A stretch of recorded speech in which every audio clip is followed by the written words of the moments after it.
मौत वाली रात क्या होती है ये भोपाल से पूछिए।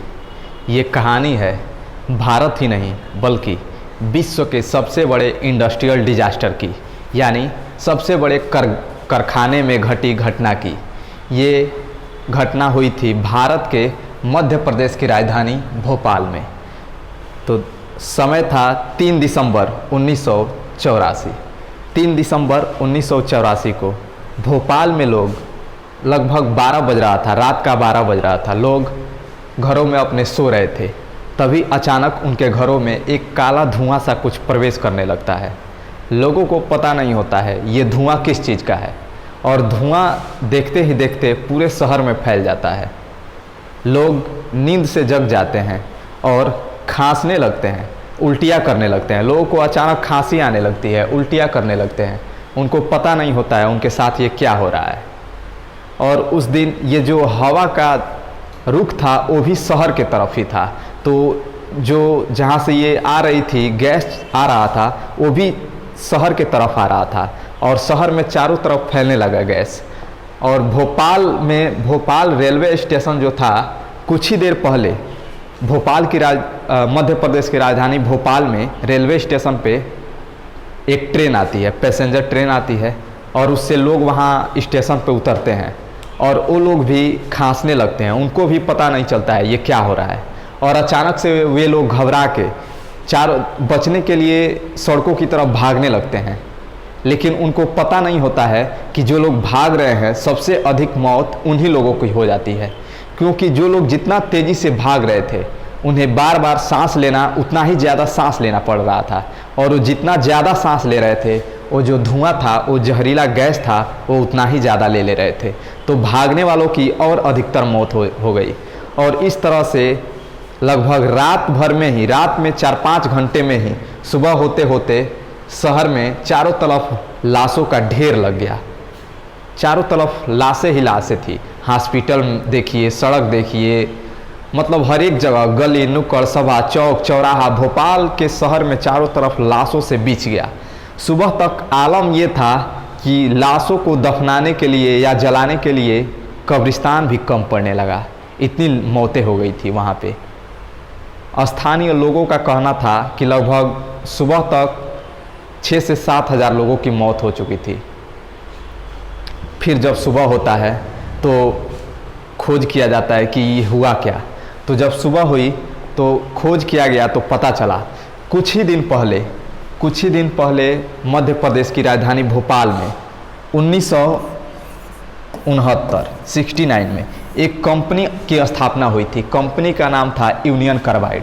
जो यूनियन कार्बाइड थी, ये खाद बनाने वाली कंपनी थी, पेस्टिसाइड, कीड़ों मकोड़ों को मारने वाली दवा बनाने वाली ये कंपनी थी।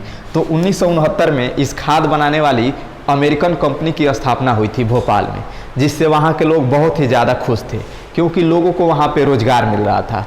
बाद में ये कंपनी और अन्य प्रोडक्ट भी बनाने लगी, जैसे एवरेडी बैटरी भी ये यूनियन कार्बाइड ही कंपनी ही बनाती है।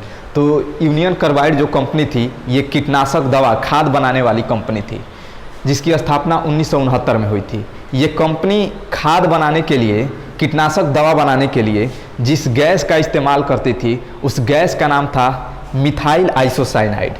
मिथाइल आइसोसाइनाइड ये एकदम खतरनाक जहरीला गैस होता है, जिसे टैंकों में, अलग अलग टैंकों में स्टोर करके रखा जाता था। तो उस यूनियन कार्बाइड कंपनी में अलग अलग 3 टैंकें थी जिसमें मिथाइल आइसोसाइनेट को स्टोर करके रखा जाता था। तो उस रात हुआ क्या था, 3 दिसंबर 1984 की रात इसी टैंक में जो मिथाइल आइसोसाइनेट गैस जो था, इसमें पानी का रिसाव होने लगा और इस टैंक में पानी समाने लगी। और मिथाइल आइसोसाइनेट और पानी का रिएक्शन, मतलब इसको रोकना नामुमकिन है, इस रिएक्शन को रोकना नामुमकिन था, समझिए। उसके बाद ये टैंक ब्लास्ट कर गया और चारों तरफ ये गैस जो था, मिथाइल आइसोसाइनेट नाम का जो गैस था, वो चारों तरफ फैलने लगा, शहर के चारों तरफ फैलने लगा। इस तरह से ये गैस चारों तरफ भोपाल में फैल गई और वहाँ पे मौत का मंजर ला दी, चारों तरफ फैल गई। अधिकतर वहाँ के लोग शहरों में जो अभी जगे हुए थे वो सांस लिए और मर गए। लेकिन जो लोग अभी अपने घरों में, लगभग दिसंबर का मौसम था, 3 दिसंबर, तो दिसंबर सर्दियों का मौसम होता है, जो लोग सो रहे थे अपने घरों में मुंह छुपा के जो ढक के सो रहे थे वो लोग बच गए। ये जो टैंक था, ये टैंक 610 में ही हुआ था। मिथाइल आइसोसाइनेट गैस का रिसाव, इसी टैंक में पानी का रिसाव हुआ और ये गैस ब्लास्ट हुआ था, जिसके वजह से इतना बड़ा नुकसान पहुंचना पड़ा था। तो जब इस कंपनी की स्थापना हुई थी ना 1969 के करीब में, तो कंपनी जब स्थापित हुई तो इसके सुरक्षा के लिए काफ़ी, इसमें देख रेख सुरक्षा के लिए काफ़ी पैसे खर्च होते थे। लेकिन बाद में ये कंपनी अपने मुनाफा के चक्कर में अपना सुरक्षा को ध्यान नहीं रखी और ज़्यादा अधिक प्रॉफिट कमाने के लिए वहाँ जो एक्सपीरियंस जो मजदूर थे उनको हटा दिया और नए लोगों को कम सैलरी के दामों में रख लिया। उसके बाद से इन्होंने अपने कंपनी के मेंटेनेंस के भी पैसे को काफ़ी कम खर्च को भी काफ़ी कम कर दिया अपना मुनाफा बढ़ाने के लिए, जिसका परिणाम 3 दिसंबर 1984 को देखने को मिला।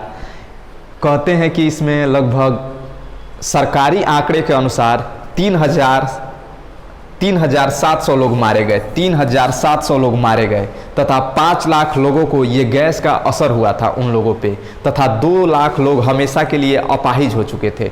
जो किसी को कैंसर हो चुका था, कोई अपाहिज हो चुके थे अलग अलग अंगों से, तो ऐसे 2 लाख लोग थे। लगभग 3,700 लोग, 3700 लोगों की मृत्यु हो गई थी और 5 लोग इस गैस के असर में आ गए थे। ये सरकारी आंकड़े के अनुसार। स्थानीय लोगों का मानना था कि इससे भी मौतें लगभग वहाँ पे 16 से 17 हज़ार हुई थी। उसके बाद लोग, कंपनी के मालिक जो थे उनका नाम था वॉरेन एंडरसन। तो वॉरेन एंडरसन के खिलाफ लोग सड़कों पे उतर गए, लोग वहाँ पे धरना प्रदर्शन करने लगे। और उस टाइम वॉरेन एंडरसन इंडिया में ही थे, भोपाल में ही थे। इस कंपनी के मालिक जो थे वो भोपाल में ही थे। सरकार ने मजबूरन प्रेशर में इनको गिरफ्तार तो कर लिया, लेकिन गिरफ्तार करने के बाद मात्र 4 दिन के ही बाद, ये घटना हुई थी 3 दिसंबर 1984 को, लेकिन 4 दिन बाद ही 7 दिसंबर को वॉरेन एंडरसन को प्लेन में बैठा के दिल्ली लाया गया और इन्हें 7 दिसंबर को, ये अमेरिका के थे, अमेरिका की कंपनी थी, उन्हें अमेरिका भेज दिया गया।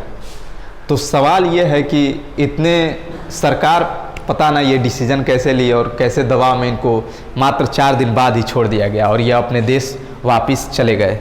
और फिर उसके बाद एंडरसन का वॉरेन एंडरसन कभी भारत दोबारा मुड़कर नहीं आए, और आई तो उनकी मौत की खबर 2014 में इनकी मौत हो गई। बस उनकी मौत की खबर आई और इनकी मौत, अब इनका एज भी हो चुका था, काफ़ी बूढ़े भी हो चुके थे, तो उनकी मौत हो गई। उसके बाद फिर कंपनी ने एक निर्णय लिया, बीच का रास्ता निकाला। यूनियन कार्बाइड कंपनी ने बीच का एक रास्ता निकाला। 1900 लगभग जब रास्ता निकाला कंपनी ने, तो पता ना सरकार इस निर्णय को कैसे मान लिया। कंपनी ने रास्ता ये निकाला कि हम मरे हुए लोगों को मुआवजा देंगे तथा इस गैस के प्रभाव में आए हुए लोगों को मुआवजा देंगे। तो कंपनी ने 715 करोड़ रुपए देने का ऐलान किया मुआवजा के तौर पे। 715 करोड़, ये राशि आपको अभी ज़्यादा लग रही होगी, लेकिन वहाँ पे जो मरे हुए लोग थे लगभग 3700 लोग, ये सरकारी आंकड़ा के अनुसार 3700 लोगों की मौत हुई थी तथा 5 लाख लोग इस गैस के असर में आ चुके थे। तो इन लोगों के बीच 715 करोड़ रुपए को बांटना था। तो इन रुपयों को 715 करोड़ रुपयों को 3700 और 5 लाख लोगों के बीच बांटा गया। तो एक आदमी के हिस्से आई थी मात्र 12,410 रुपया। तो सरकार ने और कंपनी ने मिल के पता ना कैसे एक मौत का कीमत निकाला था 12,410 रुपया, एक मौत की कीमत आई थी। तो सवाल सरकार से भी है कि इतनी बड़ी लापरवाही हुई और मात्र 12,410 रुपया एक मौत की कीमत निकाली गई थी। उसके बाद से ये गैस तो बस उतना ही तक नहीं थी, ये गैस आज वहाँ पे तीसरी पीढ़ियों को भी दे चुकी है। वहाँ अब आने वाली जो तीसरी पीढ़ी है वो भी इस गैस के असर में है और उनके भी जो बच्चे होते हैं अपाहिज होते हैं, अपंग होते हैं शरीर से, तो ये आने वाली नस्लों को भी बर्बाद कर दिया। लेकिन सरकार ने इसका अभी कोई इतना बड़ा इशू नहीं दिया, कोई बड़ा रिजल्ट नहीं दिया। तो ये कहानी बस इतना ही थी और ऐसे ही वीडियो आप देखने के लिए चैनल को सब्सक्राइब कर लीजिए, लाइक कर दीजिएगा अच्छा लगा हो, और इसे अपने ग्रुप में शेयर भी कर दीजिएगा। तो फिर मिलते हैं आपसे अगले वीडियो में। धन्यवाद।